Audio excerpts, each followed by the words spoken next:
మన ప్రభువును రక్షకుడైన యేసుక్రీస్తు నామంలో మీ అందరికీ శుభాభివందనాలు తెలియజేస్తున్నాను. మరొక ఉదయకాల సమయంలో దేవుని యొక్క వాక్యమును ధ్యానించే గొప్ప భాగ్యం ఇచ్చిన దేవునికి మొదటిగా స్తోత్రాలు స్తుతులు చెల్లిస్తూ ఉన్నాను. ఈ సమయంలో వాక్యమును చదువుకుందాం. యెషయా గ్రంథము 43వ అధ్యాయము 1 నుంచి 3 వచనాలు చదువుకుందాం. అయితే యాకోబు, నిన్ను సృజించిన వాడగు యెహోవా, ఇశ్రాయేలు, నిన్ను నిర్మించిన వాడు ఎలాగూ సెలవిచ్చుచున్నాడు, నేను నిన్ను విమోచించి ఉన్నాను, భయపడకుము, పేరు పెట్టి నిన్ను పిలిచి ఉన్నాను, నీవు నా సొత్తు. భయపడకుము, పేరు పెట్టి నిన్ను పిలిచి ఉన్నాను, నీవు నా సొత్తు అని వాక్యంలో రాయబడింది. అంటే యాకోబుతో దేవుడు మాట్లాడుతూ, ఇశ్రాయేలు, నిన్ను సృజించి నిన్ను నిర్మించిన వాడు ఎలాగో సెలవిచ్చున్నాడు. అంటే మనం నిర్మించిన దేవుడు మాట్లాడుచున్నాడు. ఏమనంటే, భయపడకము, నిన్ను పేరు పెట్టి నేను పిలిచి ఉన్నాను. మనం అందరం ఎవరి సొత్తు అంట?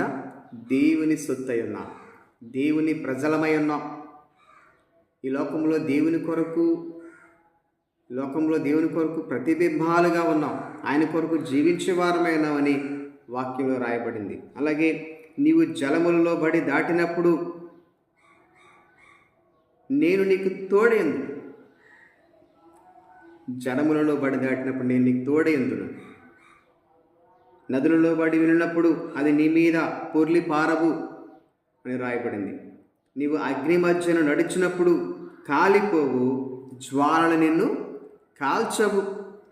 నీవు అగ్ని మధ్య నడిచినప్పుడు కూడా నువ్వు కాలిపోవు, ఆ అగ్నిలో వచ్చే జ్వాలలు కూడా నిన్ను ఏమి కూడా కాల్చవు అని వాక్యం రాయబడింది. అంటే ఇక్కడ చూడండి, ఒక మాట జ్ఞాపకం చేసుకుంటే, అగ్ని వంటి సమస్యలు, అగ్ని వంటి శ్రమలు, శోధనలు, ఇబ్బందులు కలిగినా సరే నీవు వాటి మధ్య నడిచి క్షేమంగా వెళ్ళిపోగలవు. నువ్వు వాటి మధ్య నడవగలవు. దేవుని శక్తి చేత, దేవుని సహాయం చేత. ఎందుకంటే మనం నిర్మించిన వాడు, మనం సృజించిన వాడు ఆయన మనకు తోడే ఉన్నాడు.